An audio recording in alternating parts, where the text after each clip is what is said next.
den baroma aya supply ko mala ko do jo wonna tan kay malolem nyinti ni ngeta funti ni ngenati media kono kote bafula ay me jo ye jole nkay malolemu ndol fanan sa en kam malle na bankola ko ka funti internet lo kono kanyim fo malolem ali ko ke right nale ko ke right mote dunalla because mobe ya fole to nyale situations happened with Haruna Jamme in Kanilai wo ko ketale and alko hanisa investigations are ongoing bari biring abota wala ni moto to ni mo fa ko ntem fo biri ko ha barole wonati janko ne baroma wonati Gambia no le biko wote kala jankote ni wakata oto mo jamal be mbele dajalela yembe samba jongola ya kilinke because ntolia wala kelenko nte na tulu be mbenga wala kelenko mansa kunda ta sila jankote mero ka fa nyame advantagement mero ka wala fo advantagement ako ñun wa Banjul ñun bu ci dara de way advantagement rek lañ bañ so advantagement you know molo te sonna la ñim banko kanjam koten ka fo ka sembo wa fi mol kan ha tolbe mansalitin tolle mansatin tolbe mansakundal wota kala jam koten ntol go fole so wala tin na kabri ni diplomatic passport ko wulta fanan ko ali muru ali ko koro sikuke ali molu men to foje wo molu be men fongo sonta ko ko dol fongo recifle wol be drop off ta e ko ha puy jobati ñol wolle mo easy fen ko ta nga wol target ko ten puy jobati jaw ya jamale tay moy wol kala no ay do ko kala do ko bay ji nyapita kay ya soro ya samba mal tu so ko ha easy target len du ñim problème o be ngalo na bota dame bari nga mem fon tol mam pare ni diamu kam fo murundi ñim kono nobody wants it ñim ko bila funtita nga nata molle bi je men ya mira ko puy jobate ni o katata drom abe do ko le tala I wulita I lota I ko nga bondi force ko nga ship serarion ye nyungala ya fay fa serarion men ntol ya belo ne jam mota dofti jantol be ya be ko banjunu le nin ko banjunu wala Gambia because wala capitaloti ntol be ya be jele iniye moji be man ha nyi nya drom akamunta nyi government fongo tol they allergic to people men ya lon ko they know what they doing ibukala fo mo sifala so bini ya jibe ko nyin binale drum puy fele de maybe ya bina katala dulato le drum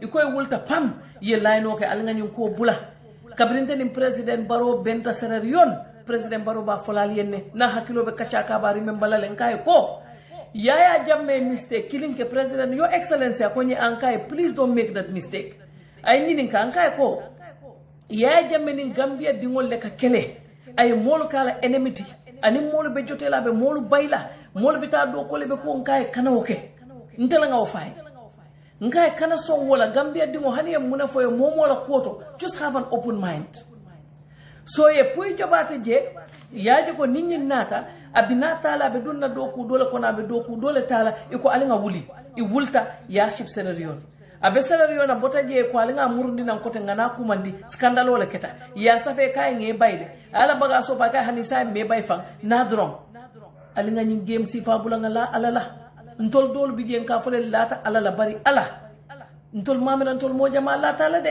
ite be la salary sotola ite be la allowance sotola ite be la padiye mo le receive la ite la office moto lo be bulu ite ko wandi dingo do bi je wo manya na fen sotola ite ko ite le nyanta be akimo la ite ya beta ha wode ning ala fango parete bala abukana ke kairoti so menu be bulo be nyin ko kotal ya lonne altal ni mole diamu alnantol be ka kolje wonyama mo be ndemona nam balaka fa mole mo bije nda dinke wolle be mbul ninge jibe nda lafta men nan dingole ninga dinke o dinke je balaka faye because nkalo e bal fanan lafte walla mo be lafte dingoy baraka dingoy fenkendo soto dingoy ay ke moti me alon ko you know dim mole yaji ba fala he tonya ni mari ba katakande barita wulte te ko dinte kala wonyama na manke tati dron anite ni mol menu baltol bala wo drone nyanta kala wote aliye dol toro hal mo nyanti hakilo to la hakotol de nyim government mu nyim mol bidiyal be menu site line letal be problème o create le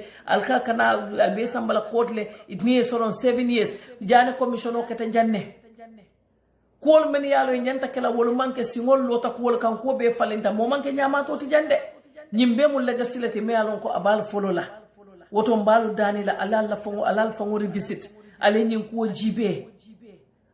ko jibe kotem because Gambia kamunta le sain fare buka kijede butere buka kije bari membi je sain o fanan ko le yatal ndata mo ma ko le wodiya moto biko ngam membi ra fanan tol nyanta men kala tol yo kele first time so mo dolle fanan bina menu mu diamu lati wol fanay funtinan yena wol fane la diya mol fu baadi ngol de ñina mu jede amalo la ka wara malolem bari ku kelem fanande yow fala de wallahi billahi gis ngeen or jamfa fana mu problème on ci de because biri ñunu kana ali miracle be ketanu ñame wotumo coalition ko be is intact, it was intact.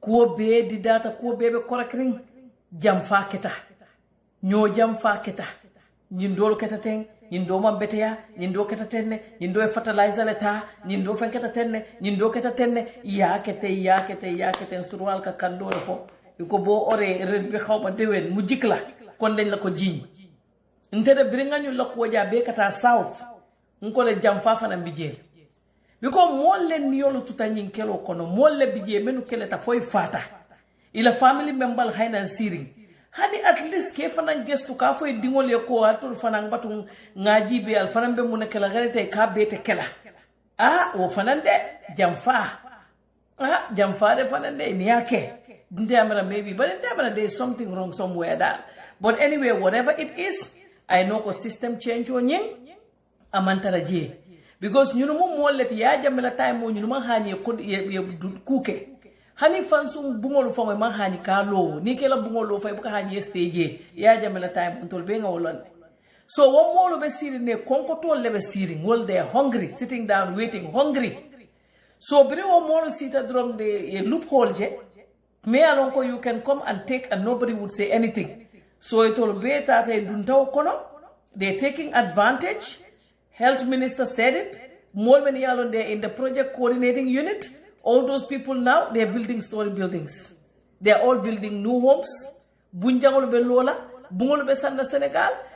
Ibe muna fala mo buka fem foye, mo buka muta.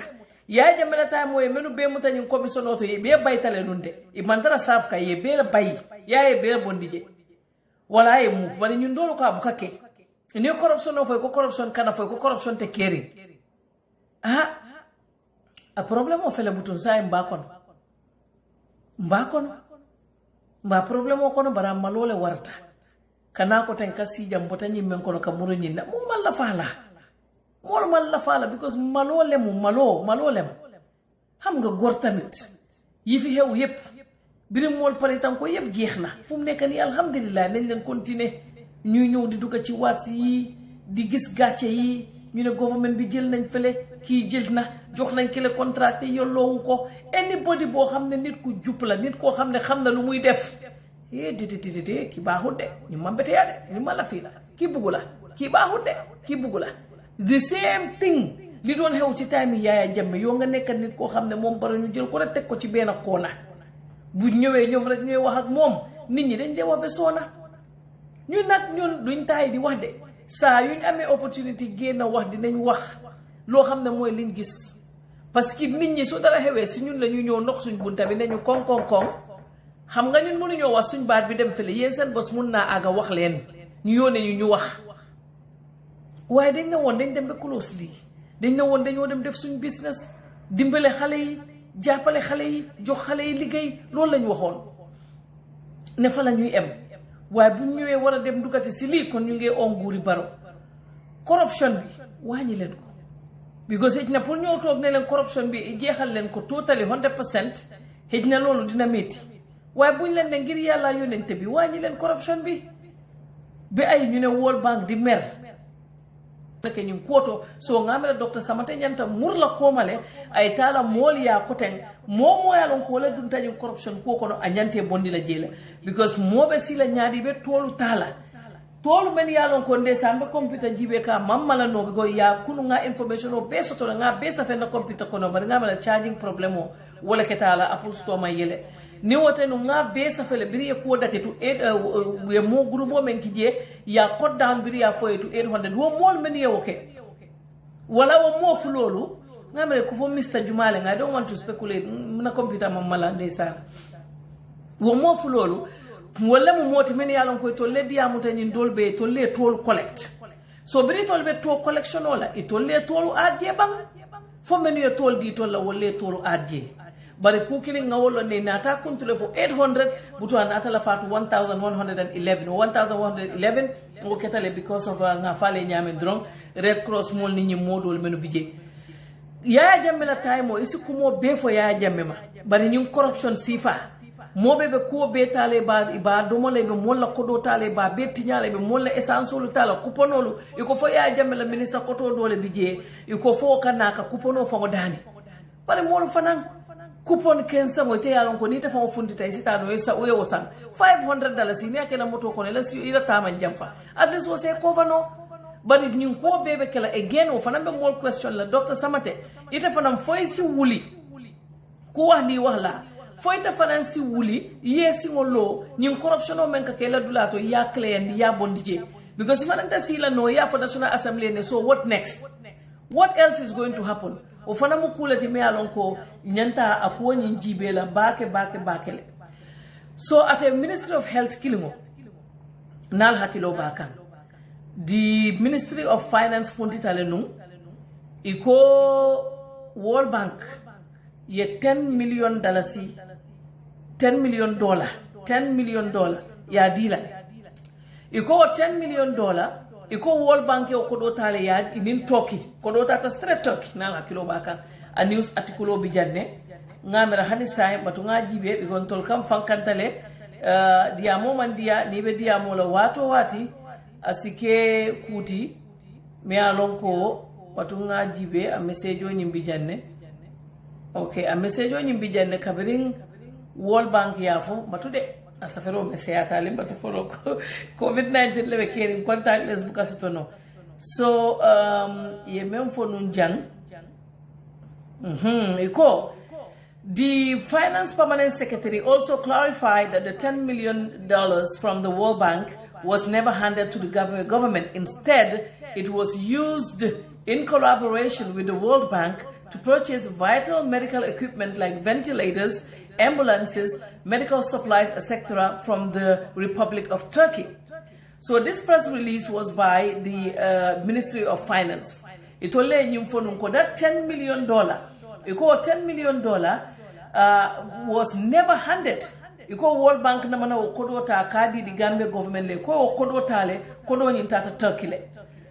So bi mbesiring ye kaito doki na mole jang a kaito felembulu jang atungo kaito fana bondi ngamela sikeno media house jama fana baso tolale because akamunta sai menketa kumol nyin sai kobe koilale because corruption no allegation no naketa dawda moluka abondile ya information on yimbe bondi so sai jang nata documento do soto jang mea ya kinye ko company dole bije ka fay TMS akaito nyimfele okay to make sure fem mantara funti kanjang akaito nyimfele nyine letter roti me alon ko Ministry of Health ye wole safe Turkey ka fo ko they want a renegotiation of the contract so nyin natale after kabiring World Bank ye moso to ka fo company me TMS wo TMS wole nyanta nyim baga sol tala nung ya supply to the Gambia government but the Gambia government nata muru koma ka Ministry of Finance bula ka fo ko ali TMS safe Turkey ali afo en to lafta nyim ko renegotiate la but already atol control ne ko World Bank ko itol nin tolte deal la jin ko to ba sambala Turkey so World Bank nin Turkey o ko deal fa parete o ko parendi altol nata muru aliya World Bank aliya Turkey ko safe al ka fo ko lafta renegotiation la so what renegotiation o way mun mean way me mean wala ko lafta nga kotle soto je lafta fende do mala je so nyim fana Dr. Samate ni letter about the Ministry of Health le because it was signed by one Muhammadu Lamin Jaite, permanent secretary. And when you letter of ya sign a honorable minister for Ministry of Health kijele. So Dr. Samate Fanan, this is another issue me along ko inyanta ko jibela. Because men get a World Bank negotiation okay fapareta. World Bank in TMS company into multi Turkey. So new World Bank that for 40% of this money was paid. 40% is paid already to TMS because TMS be men charge kan atunga jibe for Franco Kinyan and Jenneban. The Minister of Health also approved the single sourcing of the 3.9 million to TMS without following any due process. So yo fanam fole ko World Bank le na kodo fele. So atolu laftali in kodo dilale incubator sangale ambulance sol sangale ni sangale. So inata foko kodo ni ko ha okay TMS wolle ba kala moli. So in TMS member kala TMS song until after my questions are, the first one is TMS, how did they get into this picture? TMS for World Bank le TMS contact directly bank, or for Gambia government le TMS recommend? I want to know. What it is when I got this information, it was really about less than 1 hour before my show, so I could not contact the Minister of Health. But I need to know this $10 million that the World Bank is giving to buy incubators and ambulances for the Gambia. Who gave this contract to TMS in Turkey? I don't know who it is, but one thing I know, the government of the Gambia, through the Ministry of Health, wrote to TMS to say we want a renegotiation. So that means for maybe what we told Madi TMS, maybe TMS, World Bank formally will identify. But why would the Gambia government go back to TMS again and say, no, we want a renegotiation? The prices that you're giving us is too high. Do they want a cut? Is somebody looking for a kickback? We also want to know that. These are all questions, many alongo. It's not only for me, but all the journalists out there, especially, newspaper reporter, it would be good to find out why all of this is happening. We'll also try to find out. So let me go back to this letter again. So the letter was sent on the 12th of May. And it says request for renegotiation of prices of medical equipment and other supplies being procured from Turkey.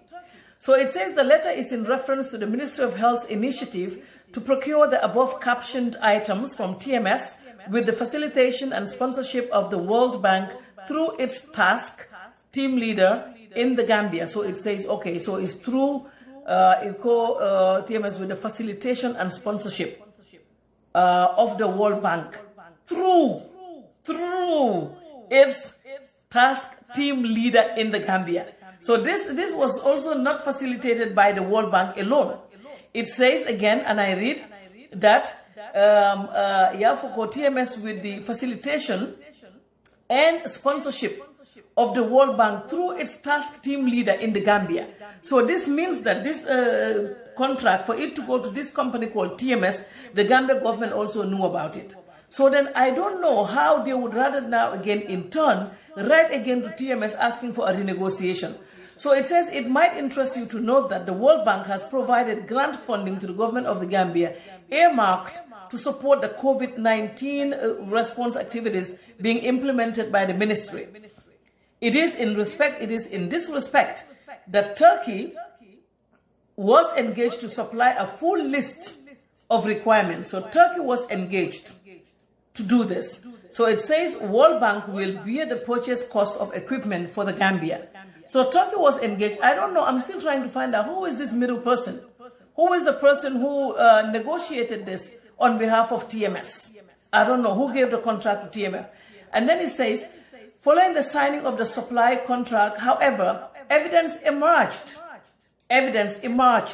from alternative sources suggesting that TMS quoted prices for certain key items are comparatively much higher. So now the Gambia government wrote to TMS to say, no, after we looked at this again, your prices are very high.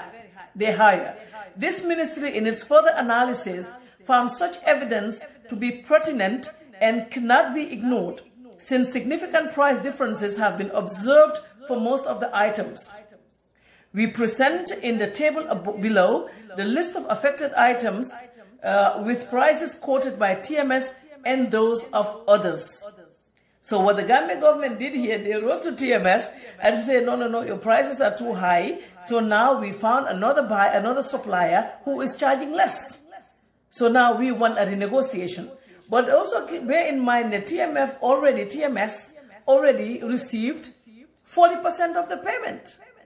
They already received 40% of the payment, and now they want a renegotiation. So now they put a list of good ambulances. Year 2020, they need 10 ambulances. So TMS is asking for $89,750,000. And the Gambia government got, they said Comp A, they're asking for 55,900, and Comp B, they're asking for $65,500. So then these sprayers, the disinfectants, and by liter, they want 70 of those. TMS is asking for 99. Itolco, they have someone asking for 45. Another company asking for 45. So what we got from this, so this is what they're getting. They're getting blanket, survival, something, their blanket and free fight phrase, oxygen and oxygen concentrators, gloves and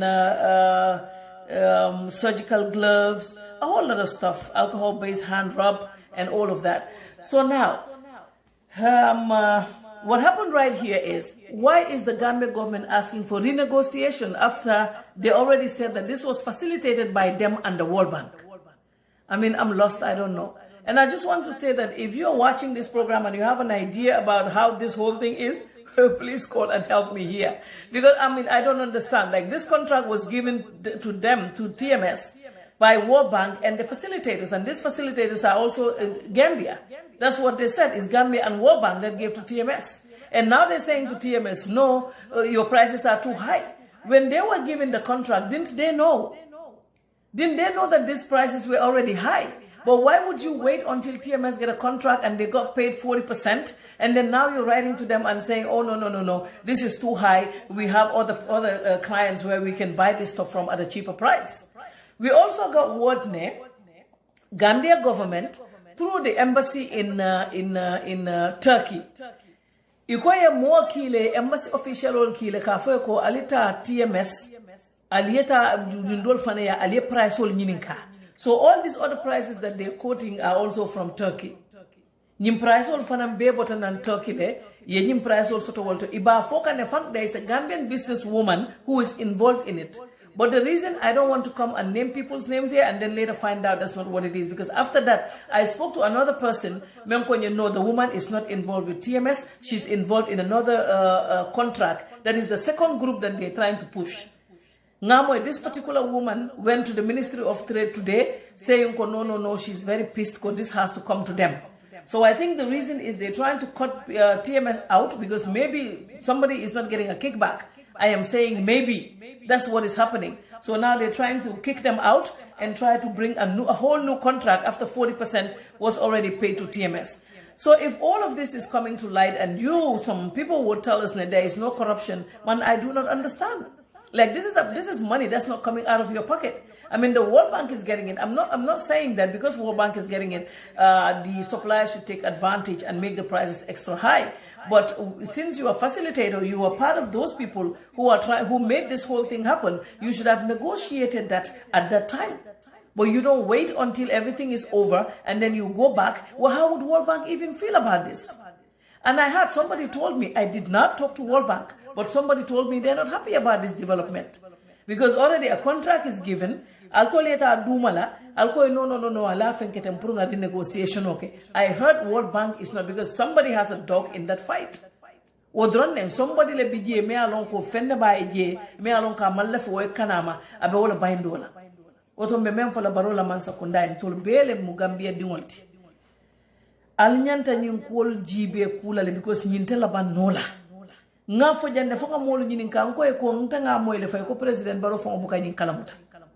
Ngaw be fo jande birin nga fo konyo ko alnyanta wodia musifale bulala because excuse fananti je nati ba fo lante be siri ne mbuka nyin ko be kalamuta ikanyun ko be kentele because ni letter o ni Muhammadu Lamin Jete men sign aya copy minister lale andunga ko itam mala ko ma OP ji jang bara ko itam ma be futala OP male abe tarla OP bulle OP be nyin ko kalamuta lale letter o me address to Mr. Unu Oskan general manager TMS yaki wole atebe ankara le Turkey so woto wol fana nyanta nyin ko nyin kala minister president wala officer nyanta nyin kala mutalale so ne o bata ala fana ngana because janni be rapport to la sunte o janga buka jam fo bak amang jam fo bak sai ngana kuma do fana vole kata nyin diplomatic passport sagati nyin diplomatic passport sagati kabira nata all of us were not happy about it. How many times nka molu jelentol ni molu ka benne men yalon ko ikafanya dile muntul handal I don't know. Mol many yalon konka diplomatic passport je bulu Gambia ndafa ngonka jakalle fa mbukalo nga kuona ta nyadi le momo je dindinte dolu dingolu jana dolu la sunkutolu jana dolu ni lafta moma ko la pour way tambi dron e diplomatic passport sikaya diala Gambia diplomatic passport na ta ke foyalon ko akata kuleti me ala man fem valu koten mol ka diplomatic passport wol tale kata visa ni ke refuse ini o jaketa dawoda isalon ko tubabol yalla ne ñu lañu diplomatic passport man ke fenti sate o dol banko dol la diplomatic passport Senegal na nebol ke to use them because it's also theater nan Senegal na nebol la diplomatic passport ni adi momola itita embassy to wali afo ko manta visa because yalla na woluka di momola yela hongo ko kele nata ya dila ñin diplomatic passport ko keta janne interview wolu keta ngamara dole fo Henry Gomez interview nu faya fo e kum dole kay ko dole diala ñin akumo be fota janne san charger listo nata menu interview tanun dole bota je menu tolu fota nun wolu be bota je mo jamal tata wolu be dropta malon aketa nyame ndamanta sila janga mo jojde but we want to know how did that happen. The other people, many they were investigated and they said they took money and all of that happened. How did those people, how did they just, how come they're not on the list? What happened? I think the public deserve to know. When this diplomatic passport issue came, it is our diplomatic passport. The issue was out there. When the government wrote a statement, they stopped everything. I was in support of that. And I was happy with the government when that happened. But now that the investigations, when it was being done, a lot of names were called. A lot of people went in there and talked to the investigators. So now how come we only have this 14? We want to know what is happening. What happened to the rest? Nataje kwol nyinta ikoya la jumanyo lekang iko Mansa, I think his name is Mansa, President Barrow's driver. I think former driver, I don't think he's there again. Mansa and Babukar Puy Jobati Nyol iko wolle. Kori bantara scapegoat in Nelabang? We want to know. I tried to reach out to Nyumolu to find out from them what is happening. But what they told me is up till right now when I spoke to them, I think it was, let me see, the last time I spoke to them, how long ago was that? Just to make sure ko ngalo. The last time Nini Moldi Amuta was Ntola 4:10, 4 o'clock. That was 2 hours ago. Iko what time on? Up till now, they did not receive any letter to say what they are charged. So it means we all saw this in the newspapers. It all up till now, nobody sent them any letters to say you are charged. We contacted the police insiders, Fanangol. Fanangol, no letter is there as at now to say they are going to charge anybody. So now what is happening? There is a breakdown in communication somewhere. We really want to know what is happening. Because I know that the government, the Ministry of Justice did say, they did confirm, these people will be charged or they are charged. Let's look at that again. But what is happening now? They're not even aware of it. The last time they went to do to the investigators, I think some of them were even told they did not see anything. Just like what happened with my case at the NIA. I went there, I spoke with them, and the investigators got back to me and said, Fatu, honestly, we didn't find anything. They had my Facebook password, my email password. They said, no, we didn't see anything. But we got word from up. That's how they used to say it. I don't know if they still say that. We got word from up that we have to go ahead and charge you. Even the investigator, the director at that time called me into his office and said, well, we have not found anything on you, but they're insisting that we should charge you by force. I think maybe that kind of thing, is that what is repeating itself? I am only asking questions. We are going to follow this up because some of them are saying that even the investigators told them, we have investigated you, but definitely we have not seen anything.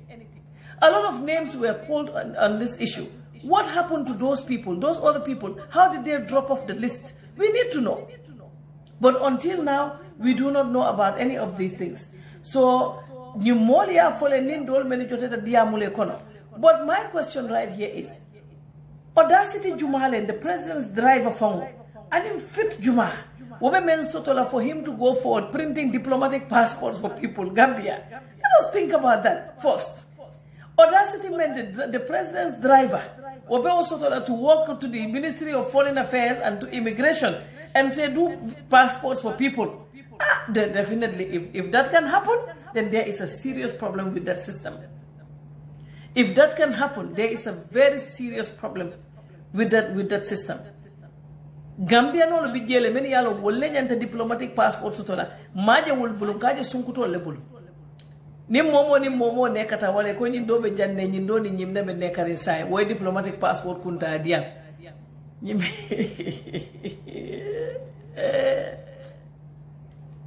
Allah alon I don't know de sukaro sita ne sukaro banda weekend okon de ganda hangata na hajo to pato wallahi because ni gambe diam walon te ninga diamo ninga mfango dundi gambele nyunko kono kote mbita continue ndila nta stop no la ndabi na time obeta la saimbe dame I want to go and do other things with my life for election no see no fole ndela fango la choice moti because ninka fair nyo fe ntol bi janne almost 3 years muka fem fo mbederi muka diamo muka fem fo because nying mala fi nyinna ngana si jam mol ben jibe la kote en Senegal ol bi nga fem fo ya bori ya samba ya fo be struggle la kote mala fi wala.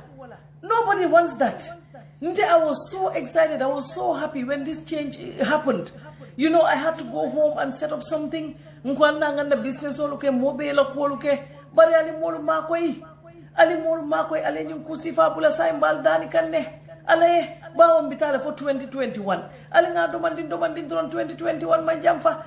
Nimfa 2021 kono nimme mano. Yellow ya for mole mano because nintole ndia moda te binta nga safele dron kon kana live len kana nyina fo nyi letterol kinye ibe fengono kila nang. I don't want to go back to this nta malla fala because it takes time aka time wole ta andun tol be men fola nyi mansa kunda e dron ala la silolo falling ala la nteni sunkaro banta ni nyi Friday banta ndebe dahala na programme wala because nteni nga dati dron mbita dunna kono korek kende kelefan nda funtino la kotay amanjari nya wala ntulu man la fini nan tul lafta menna na man sakunda e do ko kenye drombe wala nyino la wolon dole en kol jang ako mala tay mun supply president Barrow ma aya supply be ay ñu ne World Bank di mer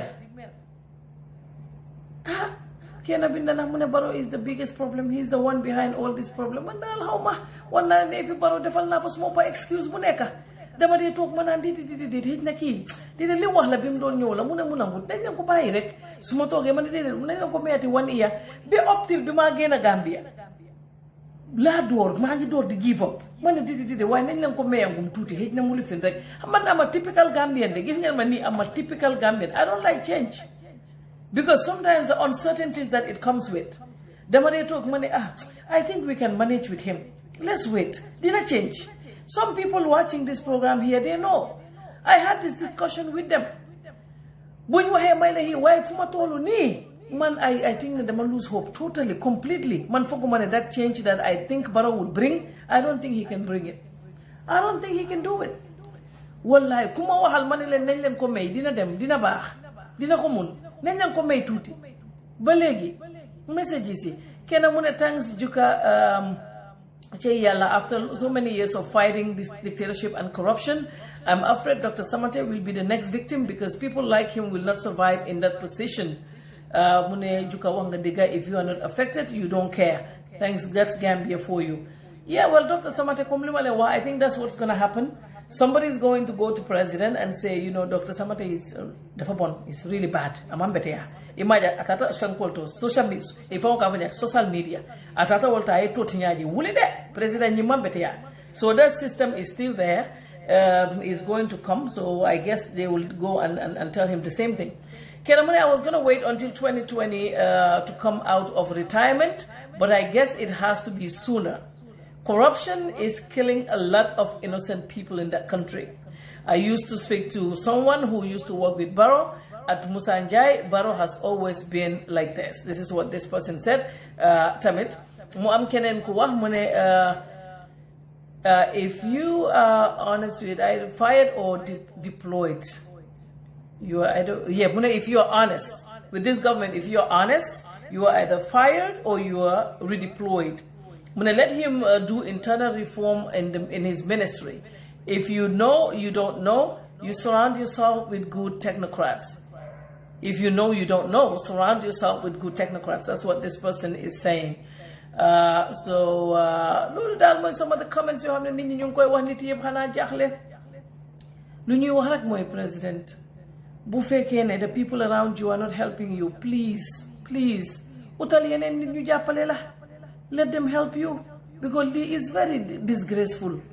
ñu ñëwati fii léegi leen jógee waa si xeex man de man rus naa ko man ma dëggaa ne yàlla dama ko rus sa gàcce la ñëw toog fii weeri koor programme bi ma door nit ñu commencé di ma yónnee ay file di ma yónnee ay lettre man de Friday bu jotee programme bi ma bàyyi ko mu dem because man dama nekk nit koo xam ne su ma téyee dara foog ma gis end result su ma ko gisul du ma bàyyi te kon I have reports to write, I have things to do. Once in a while dinaa génn si ma ñëw waaye su ma buggee duggat si lii man duma dee mun a def nii def fii laal damaa def nii ba mu pare duma daw su gaay daw rek duma daw te bañu ma ci dara bañu ma ci tus ngir xeex moom dafa métti booy dóor dañoo fayu dafa am dañ laa dóor ngay dóor ñuy dóor ngay dóor noonu lay demee man ragaluma loolu ngir juróomi at lañ toog non stop 24/7 guddi bëccëg suba ngoon kon ñu ragaluñ waaye gàcce gi moo tax nga waxoon nga toog ba am beneen président nga toog ne ku baax la léegi kii lañ bugga ñun ñu bari sax dañ ne ñu yéen a ñu ko joxoon diaspora bi yéen a ñu ne dafa baax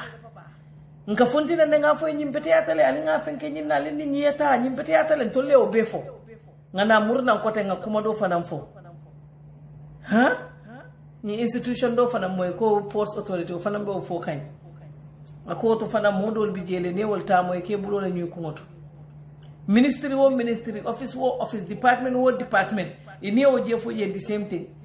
Maybe from president Barrow fanam amalla molla control, maybe men baby diamola te be diam kensa wala but signing code we have to follow this one, the one with TMS. Why are they asking for a renegotiation? We need to find that out with the Ministry of Health. You said I never go muna find out join the new documents ku ko muna find out nga find ko out why are they doing this so ko defé niti ham ko. Well, like I said, si Ramadan lañ nekka. I'm not going to take a lot of your time yet ñep. Why Gambia dal fo jakalo billahi wala modole en kol ja ko ñe mamira nga fenne fananke bang Gambia ko ñamira mam fenne ke mola bari bang ko fanam be fenke la no modola nyaadile ndama mira de ako ñamira fenne man ken tulu bulu bang Gambia non wala nan katuñi kol kono nimbota do kono nga dun do kono nimbota do kono nga dun do kono mutumo ñi mol me be charge lambe wol fanan nako jibe kanne e koy be charge le man kayti safe folo e kana mo scapegoat e ko ka correct nyamen tol wodon ne mun na do kon tol we don't have a dog in the fight ntol man tara mo support kam man tara dula support kam ntol e mem beje wala mo Gambia te Gambia ko drong wala be tol ta man ka tusti interest doti je hani interest killing amantara je Gambia ko dro ni ajam fundita dron nata wala fola alinga ko be tilindi silola jana commission o hani sain ko mallata dame mo malon ye mol dol fole ko le ko do jo malon tarik musanyol be fota janne ko do jo di next minute ngeje Gambia ye motolo sika pick up e government sowala any government sobarin fa mo me alon ko corruption o fota toto hana e sobaga so la fayti manya na wori sifla bari ngaje la covid-19 pick up ye be level tike moto be fly la banko ka wo fa ngoy manya na sonna itani mo bita ko nyesu ay kula ke memman correct commission of ko ina kana business ke koten itana ta yewo wave iko no alinga tuje sai na yin jo bara yewo jo fana murta koten yeppi ko pota yewo receive o mari bulu diplomatic passport fana yewo sika yewo di o mari la atol fana diplomatic passport o do busita le bara wo do tamam busa bulu sai wo bedu nimmo ka wo beje be o fala nyaadi le ni dia muta hay ko mo problème o din sai mbala fali jumala koto mbala falo men koto do wala cabinet altol be siri njalla government o nyin ko bebe kelal do beje ka tul man kede alkal kana second term lek sal do second term fan tol do dino lal tol la nyaadi second term alta dino lal fan nim mo le be siri nje ka fale xanal ma wori is very easy al be sila do second term al ya fay wol man to nya fale de Gambia kuno ni Gambia bi ta kilenti de Gambia no sa yow fafa wala fisate kay kanadiyam wata ken wala so woto momo ka mo nene ka fay kana wori kana sila fenne bitale dron yewin wata ken wala de diaspora fele janga fa so constituency le bawo mol men yalon ko la mol le be Gambia itolle ka konto wodi le sima wodi le dasa modi la salo fela sita na nombal be nga menje 220 ni nyimbe men ndiya mo la telefono fela be renna so wi kam men na konto ko provide ibama bije fama bije la muso bije dingol bije ya fo e la carte o kana di jeyte amero be forcer la wote la carte o ditel wota ke nona so wanda ninga moy ka fako ha ba ha linga fenke dron dia mo be siaring ba ni Gambia on the ground wala mo le bi jang wala nyul la ka dia mota wala talandi nona kabrin kelo duta hani back we boy sol men be Spain yolo dolto ibe contribution o ki jande GDF funds also and wo Gambian boys sol be ka voice sol ki la mol yenne ya fo no alingata nin coalition o eta ibele okay so wala atin nyin carte fayo nata ala nata mol ma koy de wo bebi jele de to nyale baro tata la decide ta katel be funti ta bare mol le fane asambe tu yade ni wo man kenu tenna fanam futata damata futan wala wota de nimbe to nya don ne fala nyoy man fani ya fo nyoy manyo kango nganya nga kuma dima fo nyoy bi gonte bu kawke ka fo ha ngana nga fo dre bulo ko signé wala ya fo ten projet kare fele ni wala nte be nakku mo le fola me anon ko nyaay wala je mote wulla jangiya fo ko nda wuli talem fawle tatam faye ha ntele duwa soto mo beti wala widindi wo buka keno annu fana mbem fola fana me importanta menu fana ka recording ke president e ke la moyala alkali la moy ku bigonte wate kanale ko kata fayne Fatu Camara ke nenne nte manke nyama toti imante kulu nendirla ntoli ya nendirtije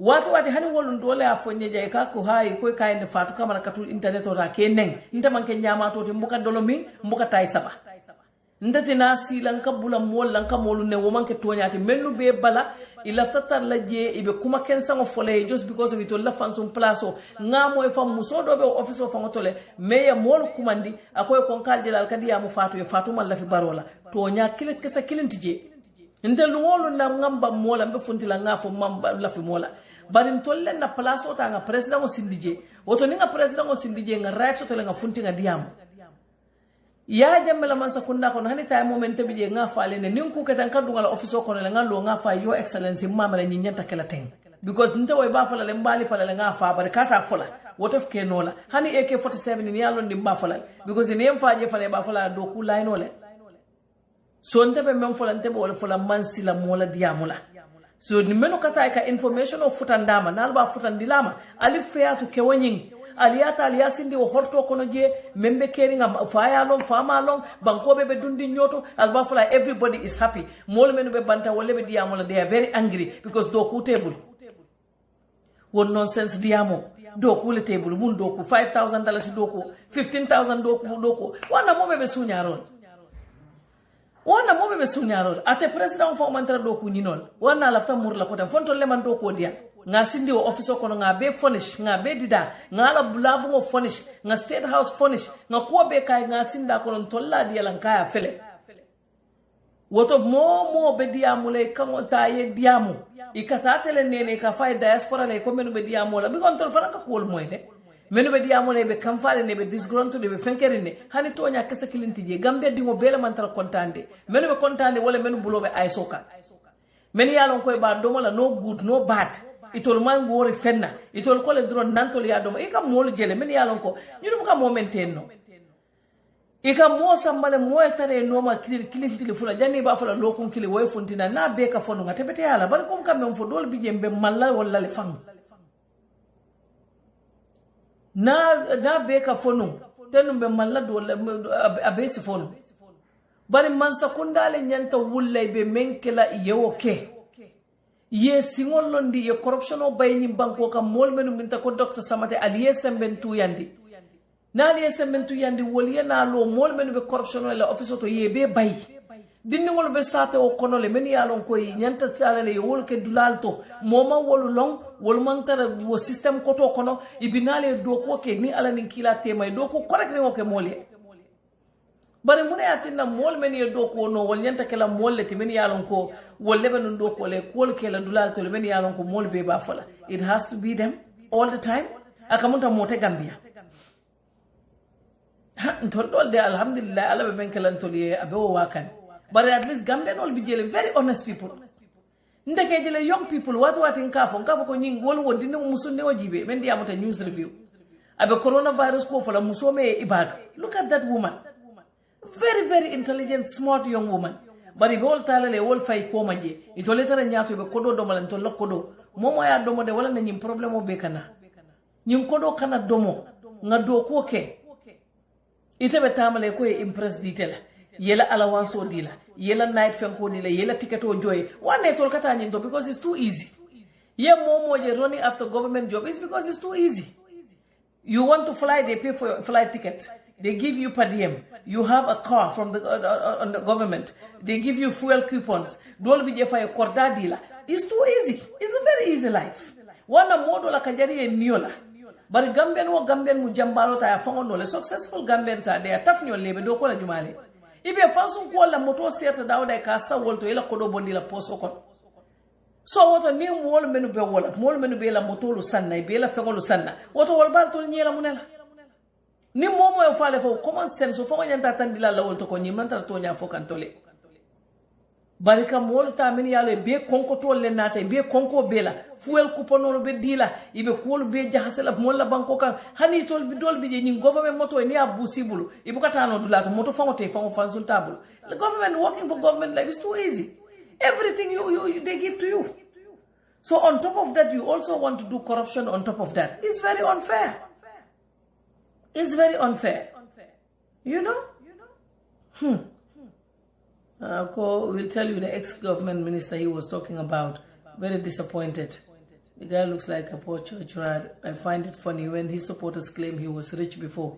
And don't even worry about who is rich and who is not, because we know. You ñep Gambie lañ tek fi ku fi am nañ ko ku fi amutoon xam nañ ko xana kay nata rek sa du fen buñ la génnee bi ñu gis nañ la ori li xale yi du ñuy wone fii naka la tudda sa TikTok bu big fa boobu mu ne ko xoolal suma kanam bi gis nga duma frete dama dee naan juice so ni ku nekk xam na nit moom ku ama ku amut ku nekk xam na ko te yàlla tamit xam na bu baax kooku mu ne Fatou Barrow has to take responsibility or step aside.